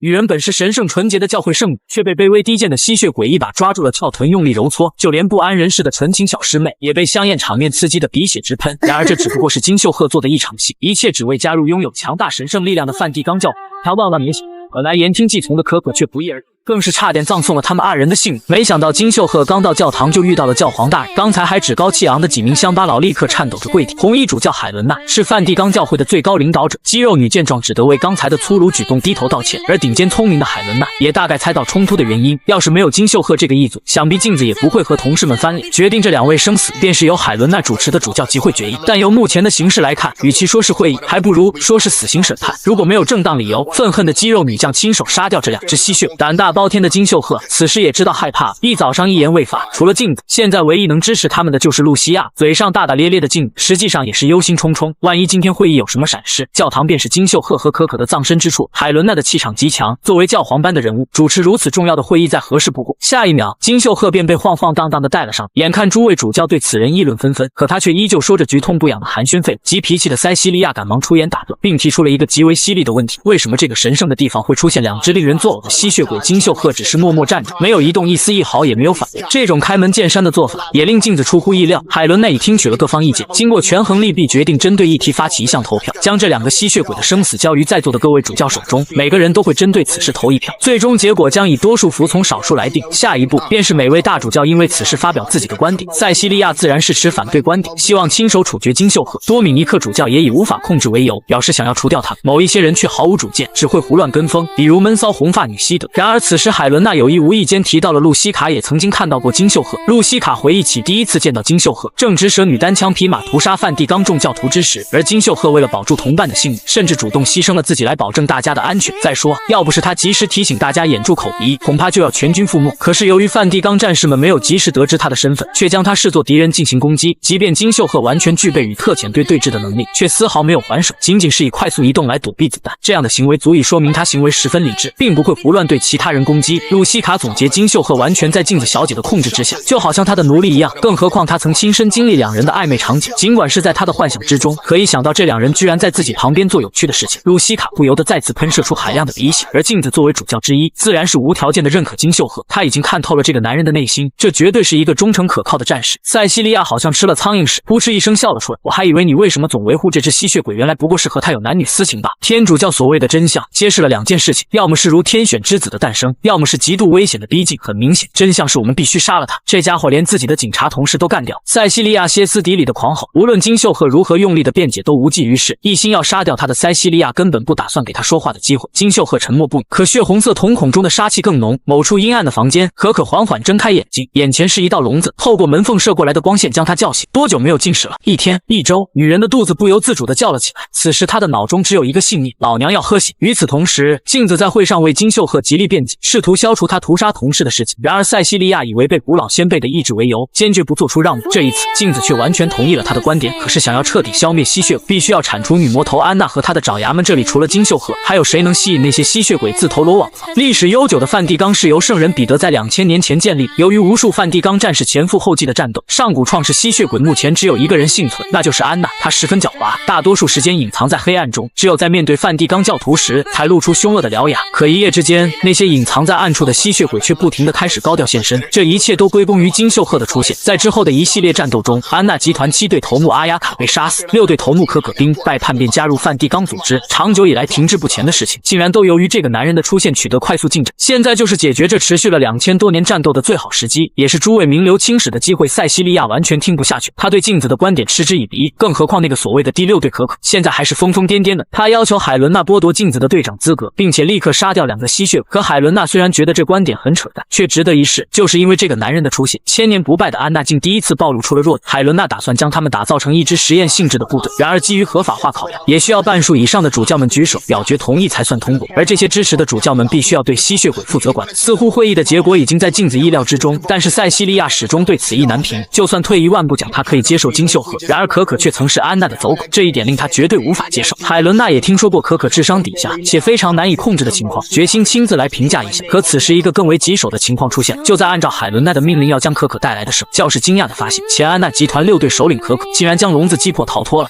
他明明是谁也不爱的吸血鬼猎人，却心甘情愿为骚臭的贱女人洗澡，还要每天用肉体供她稀释新鲜血液，只因女人早已被金秀赫夺去了处子之身，毕竟竭尽全力帮助她加入梵蒂冈组织。然而出逃却将一切蒙上了阴影。假如他露出本性，对孩子们大开杀戒，那么金秀赫将立刻被打入万劫不复的地狱。不知何时，特制高强度的铁笼竟被可可挖出一个大洞逃出。本来已经几乎要接纳他们的诸位主教顿时眉头紧锁，唯一支持金秀赫的镜子立场变得十分被动。面对着狂吼的塞西利亚，镜子无法再辩解。好在当下还是白天，吸血鬼无法发挥真正实力，但机敏的多米尼克却想到，整座建筑最为阴暗的便是地下室，一旦可可从那里跑掉，将引发一场劫难。除此之外，可可最有可能栖身的地方就是孤儿院的宿舍。正值午休时间，拉上窗帘的屋子里光线昏暗，男孩正在午休，被一泡尿憋醒。当他推开房间的门时，面前站着的赫然是集团第6组组长可可。一想到孩子们随时可能遭遇毒手，多米尼克急得如同热锅上的蚂蚁。可旁边的女人却镇定十足地告诉他闭嘴。随后他浑身好似被控制般射出耀眼的圣光，口中反复念着什么。金秀赫一早看出了此女的与众不同，就连环绕在他周遭的气氛仿佛又改变更多了。无论多米尼克怎么劝说，他就好似中了邪魔一般两耳不闻。如果他不控制自己的情绪，后果将不可收拾。然而一切形式的劝说都是无效，对孩子们的担忧已经化作了愤怒。在大厅之中陡然形成了一个散发耀眼光芒的巨大的阵，在金秀赫的大声呼喊下，所有人自然而然地做好了防御准备。可危险却恰巧出现在镜子小姐的方向，只见光阵之中陡然射出一把巨剑，一下将她身体所在之处整个劈开。露西亚焦急地在硝烟中呼唤她的名字，然而海伦娜却第一时间救了她一命。只见她单手持剑将巨剑格挡开来，身后的镜子因此幸免遇难，可她的胳膊已在攻击中被划破了一个大口，鲜血从手上不停地流下。露西卡焦急地呼唤着他们的名字，万幸是不久都传来了回应，看来安全是可以保障。于是海伦娜立即开始排兵布阵，第一个便安排露西卡去探视孤儿院的状况，而多米尼克却被安排在原地待命。由于他在教会内部以可靠闻名，所以安排的主要任务是照顾好刚刚暴走的希尔德主教。安排妥当后，所有人都立即前往孤儿院，而假如可可在孤儿院中造成了任何伤害，海伦娜将严格追溯镜子的责任。深知责任重大的镜子只得乖乖应允，肌肉女在一旁却虎视眈眈地注视着他。而这一切其实早有预兆，塞西利亚等人急忙向孤儿院的方向冲了过去。毕竟可可是安娜集团的一员得力干将，怎么会那么轻易地改邪归正？俗话说狗改不了吃屎，万一孩子们有个什么闪失，那后果不堪设想。露西卡，你在干什么？先他们一步的露西卡却傻呆呆地站在门口，难道有什么突发状况？他脑海中顿时出现了满地孩子尸体的恐怖景象。塞西利亚急火攻心，一把抢到露西亚前头，大声呵斥。可眼前的一幕令他惊掉下，可可撅起屁股趴在地上，一个孩子竟骑在他身上玩耍。孩子们天真的告诉他，你想要玩可必须要排队。眼前的一幕令塞西利亚汗颜，这家伙真的是吸血鬼首领。匆忙赶到的镜子大声喝止可可的行为，然而他流血的臂膀却突然吸引了女人的目光。久久未进食的可可闻到血腥气息，胃口大开，只用一瞬间便从孩子堆里冲了出去。求求你了，我就想舔一口。镜子拼命地阻挡着他，然而根本无法与之抗衡。哼，你这只阴险贪婪的狐狸，终于露出吸血鬼本来的面目，杀了你！于是塞西利亚单手举起退魔火焰，向可可一步一步走过来。可此时可可却开口说话，你特么什么意思？金秀赫不让我喝别人的血，只能喝你的，你想饿死我吗？这次轮到塞西利亚震惊了，他们难道真的已经驯服了这头野兽？眼前这个凶恶的吸血鬼，却因为男人的一句话就能够压制住体内的冲动，这难道不也是一种救赎吗？霎时间，多米尼克趁机抓住了他的手腕，劝他收回了魔法力量。刚才暴走的希尔德终于恢复了正常，火急火燎地赶到了现场。孩子们见到他非常兴奋，一个劲儿地打招呼，因为从小和他们一起长大，所以希尔德非常关注这些孤儿的安全，他早已把他们当作自己的孩子。然而从他们口中亲耳听到，可可这只吸血鬼却和孩子们玩了一整个下午，没有丝毫过分举动，甚至让孩子们骑在身上扮作大白马，还和大家一起玩了坐滑梯的游戏。眼前的事实真相与希尔德所想大相径庭，下一秒他的眼眶便噙满了泪水。只见希尔德大声呼唤着名字，向镜子冲了过去，用一个大大的拥抱向被自己误伤的镜子道歉。对于无意伤人的行为，镜子自然也不会多加责备，只是笑着原谅了他。此时他恰恰目光对上了一边的可可，谢谢你陪孩子们玩，我错怪你。即便如此，不听话逃跑的可可还是被镜子捶了一个大嘴巴子。在一场虚惊之后，本场会议的结果很快揭晓，两名吸血鬼由于可以被人类控制，被准许加入梵蒂冈教会。经过大多数主教的同意，他们将作为作战单位编入小队中。就连对金秀赫敌意满满的塞西利亚也表示支持。海伦娜似乎对这样的结果十分满意，立刻宣布解除了他们俩的手铐枷锁，而金秀赫将和可可一起被镜子编为特别行动小组的成员，他们将掀起与安娜抗衡的浪潮。